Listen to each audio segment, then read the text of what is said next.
Hello, everyone. Welcome to the PowerPause Podcast. I'm your host, Rabia Mui. And today we have a very special guest. Her name is Farah Khimji. She is a business strategist and a keynote speaker, and someone who represents the wealth experience. Let's go meet her. Hi! Oh my gosh, these are so beautiful. This is for you from Blush Boutique. Oh, thank you so much. Welcome to the show. Hi, thank you for having me. It's such a pleasure having you here. Yeah, I'm happy to be here. So tell us about yourself. Yeah, so I'm the founder of the Wealth Experience, and the Wealth Experience, I should let everyone know, wealth in my brand it's spelled WELLTH. And really the philosophy behind it is that it's not just about how much money you make, but the experience of how you make it. And this idea that it's possible to build a life out of a place of alignment and still make a lot of money, but not burn yourself out, sell yourself out, sacrifice your health, and really enjoy the experience of how you're creating your life and your lifestyle, and not having to have these trade-offs between all of that. Yeah. No, that's an amazing name. If you think about it, I know you says wealth as in like WELTH. Yeah, LLTH. Yeah. Yeah. LLTH, yes. So you also have, before I carry on with the conversation, you also have like these supporting groups. You also have a page on Instagram, Yeah. right? People can see it and then Yeah. get to know about it too. So yeah, we're gonna ask some Sure. questions, Let's and do it. before we go on, I want to know. So you had a very successful two-decade career in finance and private equity. From the outside, it looked like you were doing everything right. What was the moment or realization where you knew the version of success you were living wasn't actually the one you wanted? Yeah, it's a great question. So I think, like so many of us, I spent a lot of my life just checking the boxes, doing all the things that we are told means that you are successful or that you've created a successful life. So for me, that looked like going to school, getting a degree, getting multiple degrees, getting, good job on Bay Street in Toronto, working in corporate as a CPA, as an accountant, climbing the corporate ladder really quickly. Like I did that by 35, and I'm sitting in this corner office, in private equity and commercial real estate, working towards partnership within this firm. I'd been married, I bought this 7-figure home in Leslieville. Like I did all the things that one would think is success. And then while still somewhat in that process, feeling empty within that life. And so I started questioning kind of quietly to myself about, okay, what's going on? Why am I still kind of not feeling fulfilled and happy?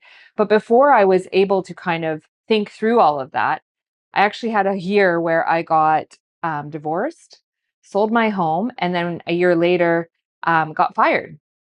And so I was standing on the corner. I remember the day so vividly. I was standing on the corner of King and University in Toronto. I've just been let go. It's 11 a.m. And I remember, instead of feeling all of this like fear, I felt a lot of freedom in that moment.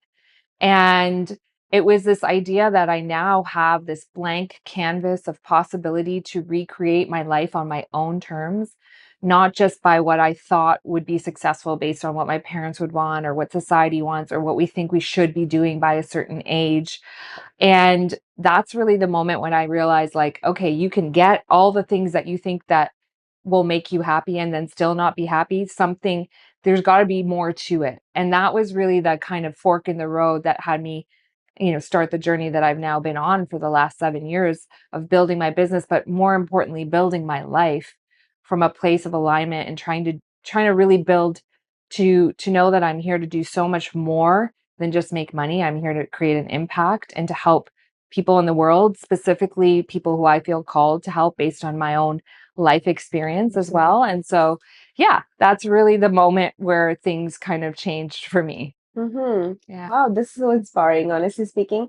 In order to like be able to talk about what you've been through, and then again standing and finding a ground where you can actually get up and say, you know what, hey, let me restart, Yeah. repaint the picture that I always wanted to, but in my way, in my Totally. version, right? Totally. And so much of that is about giving yourself permission to do that. Like I see a lot of people who know they have this story inside of them, these dreams inside of them, the things that they know they want to do, but they're somewhat waiting for this moment in time where permission will be granted to go do that. And it's just not coming. People are scared generally in going out and about and following up their things that they want to do. Yeah, I think that we all have fear around doing something new, right? Like anytime you're venturing down a path that you haven't done before, there's going to be fear. Now, the difference being the fear that we have, right? Like in today's day and age, the fear is not some lion that's going to come and attack you, but the response in the body can feel the same. So then we retreat. And the body and in the mind's job is to keep us safe. And often safe means the same. And so the mind does not know that actually starting that business, doing that thing could also be safe or not harm you in the way that a lion might harm you. And so we have to kind of train ourselves that these things that we fear is not a signal to stop. It's a signal to keep going often. But we're just not trained. And so it's a bit of a process to give yourself permission to try things and know that they may not always work out, but have a bit of faith, right? Going from fear to faith. And I say that often because a lot of us think we have faith, but faith, when we practice it in action, is this idea of like, I'm going to do something without the evidence of knowing it's going to work out, but I'm going to move anyway. And that to me is faith in action. Because if we knew it was going to work out and we waited till we knew it was going to work out, we wouldn't do anything. That's just not how the world works. You got to move first. Exactly. Right? And you've got to have a little bit of faith in yourself most importantly. What would you say about failure? How do you look failure as? Failure is just learning, right? Like every single, and it depends on what you want to define for yourself as failure. But anytime, and I've had a lot of failure along the way, it has always been something that I've learned throughout the process about myself, about others. And the reality is, without failure, that means you're probably not living a big enough life. You're not taking big enough chances. Someone who has never failed, I'm telling you, has not been trying and putting themselves on the field, right? And there's always the analogy of like, you miss so many more shots than you take, like, or you take so many more shots than you get in the hoop or whatever, if you want to use basketball as an analogy. And so failure just shows that you're out there, you're playing in the game of life and learning along the way, and hopefully you just keep not making the same mistakes, right? Absolutely, Yeah. And like failure is not the final destination. You can keep going, one or the other. Exactly. And the real failure is if you let it stop you, right? If you say, I failed and now I'm like, imagine the day I got fired, I just let that stop me from doing what was next for me, right? Yeah. So, when you choose to redesign your life, what was the hardest part about stepping into the unknown? And what surprised you about yourself in that process? Yeah. So it sounds really great to be like, okay, I got, I got let go, but then I started this business and now I'm sitting here and I have the wealth experience. But that's been a 7-year journey. What surprised me the most is I think it's a very different mindset to go from employee to entrepreneur when you know you are your own safety net. And I always say to people that the journey of starting a business is really just the deepest personal development journey you will ever go on, masqueraded as a financial opportunity. And so along the way, you are tested in every which way. So one of the things that came up for me the most was how much I realized I had issues around my self-worth and identity. And that then was affecting my ability to sell. And if you're going to be in business, and even if you're selling services, you're selling yourself in some way. And so if you're sitting there not feeling worthy or valuable, you're never going to make a sale. So I actually had to go very deep on that. And I think there's an idea that you can outwardly feel people might tell you you're valuable. You might have a huge salary like I did, and that might signal you're valuable. But if you don't feel it inside, it's not going to take you very far in business when now every dollar you're making is you have to make it on your own. And so I had to do a lot of work on that self identity, self-worth piece. And when I work with my clients, I often found that is actually a place that a lot of women especially struggle with, because they are saying, I want to do this big business. They're trying to make sales, but then they're not feeling worthy of what they're trying to even achieve. Right. And so there's this kind of disconnect between the two. But once you start actually realizing what you have to put in the world is valuable and that someone needs it, and you're doing it from a true place of alignment and service, and that what you're selling, it's actually not about selling, it's about an act of service. It makes it so much easier for you to get behind the things that you're trying to do in the world. But the problem that most people experience when they start a business, they're just focused on the money piece. But when you're focused on the service piece, the money is just a byproduct. But what you really need to focus on is what I'm selling, is that coming from a true and authentic place of service, of impact, of creating something for people to interact with that I can really get behind? Because then the selling piece, the worthiness piece becomes so much, it just dissipates almost, because you know you're doing what you're meant to be doing. Yep. Let's talk about women in general. When women in general are trying to, be out there and look into businesses, are there a lot of resources? You think they're being helped or no? The reason I'm asking you, because obviously you are the woman who is obviously leading a business, and you can definitely give that experience. Sure. Some, light, shed some light on this topic I'm as happy well. to. Yeah. I mean, my first business was that I was helping early stage tech startups, predominantly women, to raise capital. So in that process, yes, there's resources out there, but you have to realize when you're seeking outside resources, you're also giving something up: ownership, equity, something. There's no free money in this world. And so what I really like, the place I like to start with people, is realizing before you ever use outside resources, tap into what you can just create on your own and what might be available in your immediate network that you didn't even realize. And I think people overlook that. They go straight to, how can I get resources from outside, without saying, what do I have to offer that is of value? Right. And that's really the place to start with.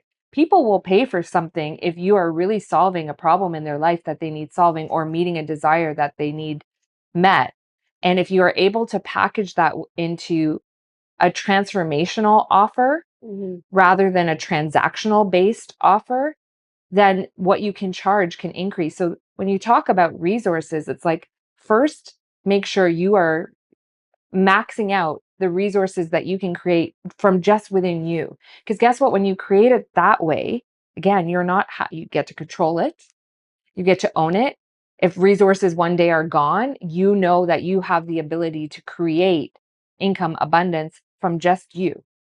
And I think that that is the best place to start. And then once you're in the game of building something, it's easier to get financing for something that is already income generating. You have to prove the concept first. You have to show that this thing that you're trying to do, if you want someone to fund it, you already have a proof of concept and revenue coming in saying, actually, I've done it. I just need to scale it. Now let's talk resources. Most people are, these days, even banks and others, they're not going to fund things that aren't making money.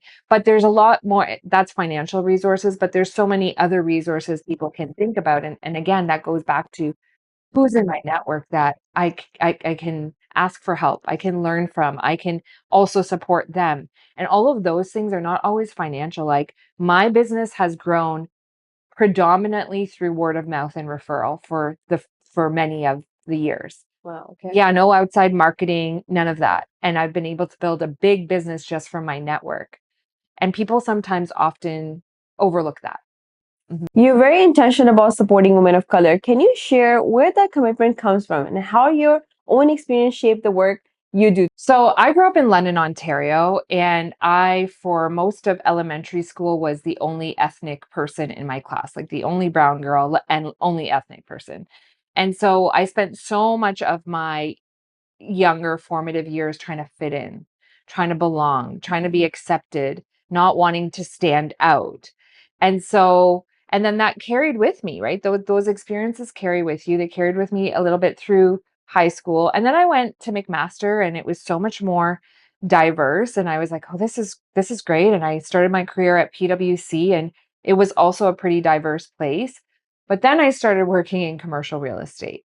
And if you know anything about commercial real estate, especially in Toronto, in the years that I started, it was predominantly a white male dominated space. And so here I found myself again trying to belong, trying not to stand out. I mean, I started learning golf for that reason. I sometimes would know anecdotal sports like things just so I could fit in, even though I didn't care anything about what was going on in sports. And so I was doing all of that, but then simultaneously, I started doing all of these initiatives within the real estate space related to diversity, equity, and inclusion. I was actually the president of Toronto Crew, which stands for Commercial Real Estate Women. And I was leading all of these initiatives to help women kind of have more of a seat at the table within the industry. So it's always been something that's been there, but it's been important to me because what I realized after so many years of trying to fit in, not trying to stand out, that the real magic has been actually in standing out, in owning who I am, in owning those differences and being true to me. Because for so many years I felt like I was just performing a version of success but not feeling it in my body. And so now that I do, I realize when women are celebrated for who they are, not because they're just fitting in, and they're allowed to say, I can build a good life without having to conform to some other version of success, that's when it's such a game changer. And so I've felt like it's my purpose in life to actually help women do that, but also showcase the women who are doing that. That's why even through my events like the Wealth Summit, you'll notice it has a very much a diversity of people, backgrounds, experiences on that stage, because I think the more and more examples we can see of women succeeding by just being who they are, I think it's so powerful because we haven't always seen those examples traditionally. Yeah, no, absolutely. I agree with you. And you know what? This is amazing because the way that you're supporting other, women and making a platform for them to be there and provide sources, that's what really matters. Yeah, and I think the platform is really important because often I would go to other events and see these stages and I wouldn't really see myself represented on them. And I'd always feel something inside. And I said, well, why don't we change that? Why don't I just create the stage and invite the kinds of people who I would have wanted to see on stage to that? And it's just been a beautiful experience to be a part of it, but also create it for others to be a part of as well. Yeah. You often talk about the difference between performing and aligning. How does someone recognize when they're performing for external validation versus building life that's actually true to them? This is a really good question because it's the starting point of where I start with my clients. Because when they come to me, they are often kind of not really happy with the version of success they've built to date. I work with really successful women, but there something inside them is saying like this just doesn't feel like it's in alignment anymore, and they're performing this version of success. And so where I start is actually this framework that I came up with based on my own experience. So when I started doing my very first business, a lot of people from my corporate days started asking me, how did you do that? How did you leave corporate and go to here? And what I realized when I was standing on that corner of King and University, like I told you, I was really, I didn't know it at the time, but what I was searching for was purpose, a sense of purpose in my life. So then when people started asking me to teach on this, because I knew that the essential piece out of all of what I've done so far is building it around the purpose that I've discovered for myself. So when I wanted to teach it, I'm like, that's a hard word to teach on. That can have religious connotations. It's such an esoteric word, purpose. And so I'm a business coach. I'm like, how can I kind of dial this in and teach on it? So then the other word that I sometimes think about when I know I feel like I'm in purpose is the word flow. Whenever people say, "Oh, I'm so in flow right now," right? And like that's this glimpse of feeling like I'm exactly where I'm supposed to be, doing exactly what I'm supposed to be doing. But flow is also a really hard thing to teach. Like, how do you teach someone a feeling? Yeah, that's true. So one day I was on the treadmill and I kid you not, it must have been in such flow. And these four words came to me. And the words were fulfillment, love, outstanding, world, which is also FLOW, which is flow. And those, I wasn't solving for that, but that's just what came through me. So I'll teach it quickly. But essentially the idea is what are the things that truly fulfill you? When you feel the most fulfilled, what are you doing in that moment? Is it sitting here having a conversation like this? Whatever that is, think of the first thing that comes to mind.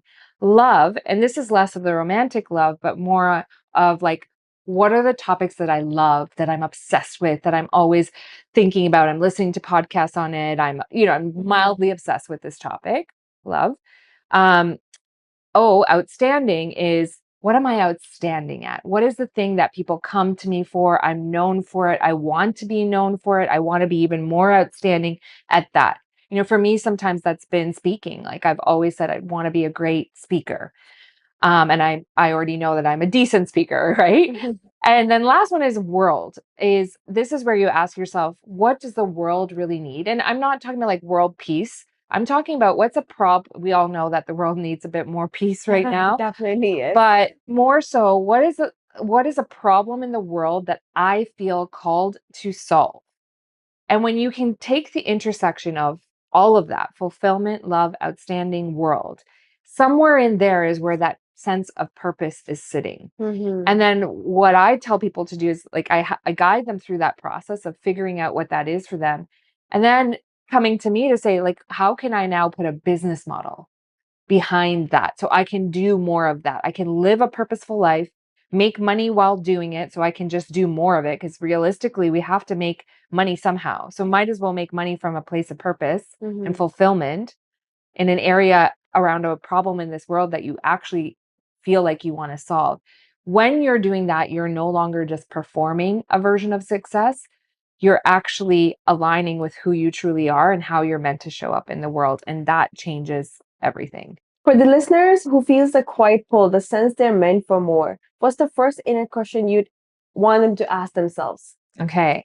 So often when people are saying I'm meant for more, that means they have some idea of what that thing is going to be. So what I want you to ask yourself in that moment is, and it's counterintuitive, but what is the worst case scenario of what could happen if I did that thing? If I just went for that version of the life that I want? What's the worst case scenario? And the reason I want you to ask that is when you play out the worst case scenario. So let's say you had a business idea you wanted to do and you went and did it and it flopped and you failed and you had to kind of go back and just be doing what you're doing now, right? So you have to go back to your corporate job. Often when you play out the scenario, the worst case scenario is your current life as it is now. It's not that much different. Yeah. But all of that, when we're thinking about a worst case scenario, that's all in our imagination. It's all imagined. It hasn't actually happened. So if our imagination can create the worst case scenario, guess what it can also create? The best case scenario. So you first ask yourself, what's the worst case? Play it out, realize it's probably not that much worse than my current situation. Then I want you to say, but what is the best case? If I did this thing, what would my life look like 5 years from now if it all worked out? 10 years from now, if it all worked out? And often that version feels expansive, exciting. And let's be honest, maybe your life ends up somewhere in between there. And that's still going to be better off than your current situation. So that's what I like to remember is like our imagination, if it can imagine the worst, it can imagine the best, right? And start tethering to the best. And then the next thing I would just say is start. Just start. Well, Farah, it was such a pleasure having you at the podcast today. I've learned a lot from you. You were an awesome coach, that I must say. Thank you. And you know what? We will do this again. Sure. I'll have you once again. We'll Yeah. talk out more in details about, how to go about exceeding it if somebody wants to not feel like they're falling behind or they're not able to, go through the path of success. Yes. You need to have a coach. And Totally. I can totally see that in you. Yeah. It was thank such a you. pleasure having you. Thank you once again for being here. Yeah. And I'd be happy to come back. yes, for sure. Thank you. Yes. That's it. Okay. Perfect.